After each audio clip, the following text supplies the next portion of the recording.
At issue is a Trump tweet now pinned atop the president's Twitter page. It is a video that includes a snippet of an Omar speech and then video of the Twin Towers collapsing on 9/11. 4 words from the Congresswoman, quote, "Some people did something," are used in the video and have become a rallying cry for Omar critics who say she is deliberately minimizing the deadly terror of the 9/11 attacks. For context, here's a longer clip from her March speech about how Muslims need to do more to fight for their civil liberties. Far too long, we have lived with the discomfort of being a second-class citizen. And frankly, I'm tired of it, and every single Muslim in this country should be tired of it.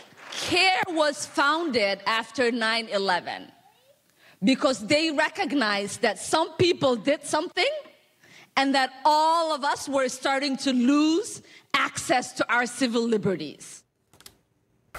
CARE was actually founded back in the 1990s. A factual error from the congresswoman there. Congresswoman, her staff says she got a little confused there. But to the bigger point, this has become a huge rallying cry for her critics. And the president's video, which includes video of the Twin Towers falling and splicing her words, "Some people did something," you've seen from Speaker Pelosi, you saw the Democrats running for president, all saying that goes beyond the pale, that if you want to have a conversation with her about what she said, that's one thing. But using images of 9/11, they say, A, is wrong, and B, could incite violence. Especially when your criticism of Congresswoman Omar is that she's being too lighthearted about 9/11 by not speaking about it in more serious tones. To then cut and splice that video together seems like it's just using that to make a very, very questionable political point. And it's really interesting because, you know, before Trump started just completely piling on to Congresswoman Omar, who really does have things to be concerned about. She's had death threats on her. Her commentary, her comments that were, she was accused of being anti-Semitic, and the various other, you know, slips of the tongue that she's made because she keeps falling into these sorts of traps.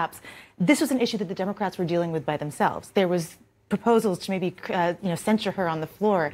And now you've got all those same people who are saying, what are we going to do about Congresswoman Omar's comments, defending her, because the president has gone so far in doubling down and trying to make her an example that he thinks will play well to his base, and is crossing the line. Democrats are now accusing him of incitement, of stereotyping, and they've rallied around her. And so it's no longer a tool for him. It's no longer a weapon for him.